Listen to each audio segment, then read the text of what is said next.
back into play, and that was the head pin. It came off the wall and knocked out the nut. And Peterson converts Saz's, and we've mentioned several times it's so important to fill the frames, and they have filled all 7 so far in this first match of the championship. Now back to El Nopal. And they're Dennis fighting back. Samsel. They're coming back, Bob. So it's still, as you know, a 2-game match. It's wide open. We've got a long way to go. Yeah, they do seem to be relaxing. Not quite enough. And this guy, he has good release, but it's kind of a spinner, what we call a spinner. It turns around the side of the ball, and that creates kind of a spinning action on the ball. Makes it easier to get it farther down the lane, but harder to control the break point. A ball that's spinning doesn't grip the surface quite as readily as a ball that's rolling. Samsel with a 209 qualifying average for El Nopal, and a nice conversion for the #1 seed. There's a luck at the spare. Pretty easily done. Right dead center. El Nopal, though, still in the hole late in this first game. We'll be right back.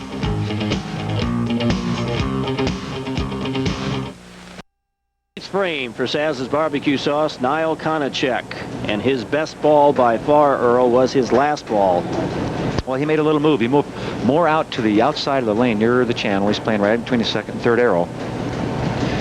Going a little straighter with the shot. So what that does is it keeps the ball in play a little better for him, just like that. You bet. 2 for 2 for Konicek in this first game of the championship. What so often happens, Bob, is many times when the players start making adjustments, they end up coming back where they started and realizing that they were lined up to begin with, but they were making bad shots because they were nervous. So there's a good example of that. Now here's Henry, his second attempt after leaving the baby split in the third frame. A little more ball speed. Still not enough. Got a break, leaving only the 10 pin. Henry's a little confused, and even in practice, he was struggling. So Henry's always had a unique style in his approach, and here's a look at it. Watch the hesitation after the second step. Almost stops and then goes on through. And that really illustrates that bowling is a 3-step game. Henry demonstrates that quite readily. He takes 5 steps, but everything happens in the last 3 steps. The 10 pin, Gonzalez. And Joe Natoli, the co-captain for Saz's. Natoli and Brian Brazeau, the 2 captains of this club. Natoli been very consistent and steady so far today. 3 strikes and 2 spares for Natoli. 9th frame. And another good shot. Right there. Joe's been the man. He's been the guy that has really picked them up when they're a little bit down, and he did that during the match play portion of the Baker system this morning. He just kept hitting that pocket, and if you keep hitting the pocket, generally good things happen. Now here's Gilcrest. The strike on his first ball. This is the guy with no thumb in the ball. Look at that. Now there's some hook for you. Yeah. That takes baby a lot of just took strength. off. Takes a lot of strength to bowl like that, and actually your timing, I think, is a little more difficult because it's harder to control that big break, and his timing right now is perfect. He bowls sometimes with his thumb in, sometimes with it out. Right now he's bowling with it out. You'd never know this was his first time on TV by the way he's rolled those first 2. No, you wouldn't. He's a home run hitter. He goes for it all. Now the other co-captain for Saz's. 10th frame in this first game, Brian Brazeau. They're just not going to let up. And, if this is the lane they think is their worst lane, we might lose that 20 or give away that $25,000 for a 300 game next game. You're right. They are lined up, Saz's. They are hot. They have an opportunity to tie the high game that was bowled this week in the Baker system by them, a 258.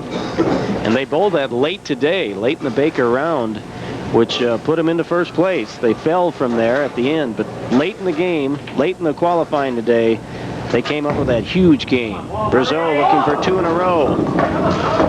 No, not quite, but I'm sure they're not disappointed. Actually, the key was the first strike. And you're bowling the anchor position. You want to get that first strike in the 10th so that you don't hurt your team with the big open.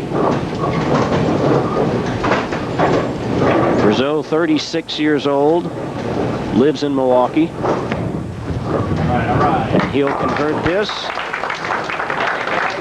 And he's rolling very well today, as are his teammates. They're going to have another nice big lead after the first, as they did in the semifinals, building up a big lead. Right. And Steve Anderson, who struck in his first attempt on lane 62, has an opportunity to get his team back some pins here. He can pick up 20 pins in a 10th, get them within 45 pins as they start the second.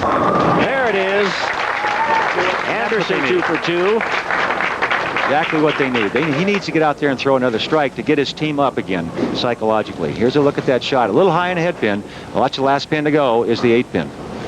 He's a lot of fun to watch. Well, you're very animated out there. He told me before that when I'm bowling well, I like to run around, show my emotions. He's intense. He's a very intense player. Look at the look in his eye. A lot of concentration.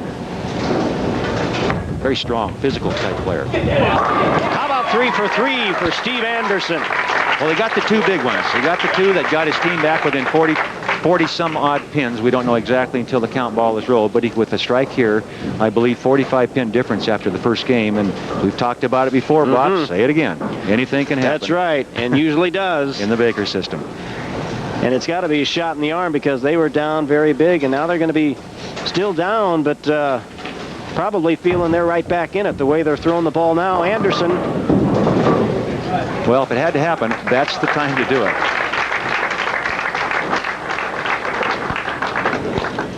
So we're coming up to the final game of this championship match. Saz's Barbecue Sauce, the number 2 seed out of Milwaukee. They have the lead by 49 heading into the final match over the number 1 seed. Stay with us. Bob Dolan and Earl Anthony back at Celebrity Sports Center in Denver. We're beginning the second game of this championship match. El Nopal down by 49 as we begin, and there's a nice way to start. DJ Sorrell with the strike. And that's the best shot he's made. And, you know, he's the one that's been showing his emotions. He's a little nervous getting up there, and that's going to make his team feel pretty good. He got up there and made a great shot to start the match. Well, you know, this club is very capable, El Nopal, of putting together some big games. Earlier today, they went 242, 246 back-to-back to take the lead. But Sharkey for Saz's responds with a strike in his first. Well, if it's an arm wrestling contest, I got to take Sharkey. But since it's bowling, we'll wait and see what happens. We still got Henry Gonzalez on the opposition, so it's not over until Yogi said until the fat lady sings, and I haven't heard anything yet. So Dennis Samsel. Watch it. Watch it. Oh. And again, a little confusion there. He thought he made a good shot. The ball hooked a lot more than he expected it to. And we've talked about watching the opposition, and that's how you learn. There's a look at that last shot. Right through the middle of the head pin. Could have very easily been the 4, 6, 7, 10, leaving only the 6, 10. Cross lane, a lot of ball speed, right at it. Just got to hit him. That's all you have to do. You don't have to throw the big hook to knock down your spares. Just knock him down. Hit him with the ball. Second frame for Saz's, Jace Peterson. Been very steady today. 3 strikes, 3 spares. I like his hairstyle. Looks a lot like mine. It does a little all bit, over the place. Good shot there, right on 15, and it got away from him. This lane, remember, hooked a lot more, and it caused a lot of confusion for El Nopal. They had a lot of problems with the ball hooking early on this lane, and here's a look at it. He hit what he was looking at, the third arrow. Right there, the ball starts moving about 2 feet sooner than he expected it to, and he got a break, leaving only the 5 pin on the crossover. Good chance to line up here. Use this for a lineup shot. And he did that. He moved in a little farther to see what kind of, you can see him staring at the ball, trying to see what kind of reaction he got on that spare ball. He didn't like that one either. You can see him shaking his head because that ball would have been the crossover also. Well, let's see what Henry can do. Henry's the man that I kept bragging about, telling everybody how good he is. This is the guy you'd expect, Earl, to lead the comeback if there's going to be one. Big ball in the 3rd frame for Gonzalez. And it broke rather sharp, and you can see Henry also looking like, how can this happen? And this is a very experienced player. Henry's 43 years old. He's been around a long time. He's bowled a number of years as a touring player, still active on the PBA Tour, bowling, say, 5 or 6 events each year. 2-time PBA champion, and he's confused. The 4, 7, 10, he wants to slide the 4 pin into the 10. The ball will take out the 7. Very difficult shot. Got a chance. Oh. Now, that was about a quarter of an inch from being a great shot. And at 60 feet away, that's pretty close. Instead, it's a critical open. The last thing this team needs at this stage is another open frame. You can see how close he was to picking that up. Any part of that 4-pin, and he probably would have made it. Now Konicek, third frame for Sazes, and Konicek in the first game of this championship was 2 for 2. So he was locked in on lane 61. And he's made a drastic move on the lane, got the break, kicking out the 9. Ball finished very hard. This lane hooking a lot more, lane 62 than lane 61. Now, Nick on the other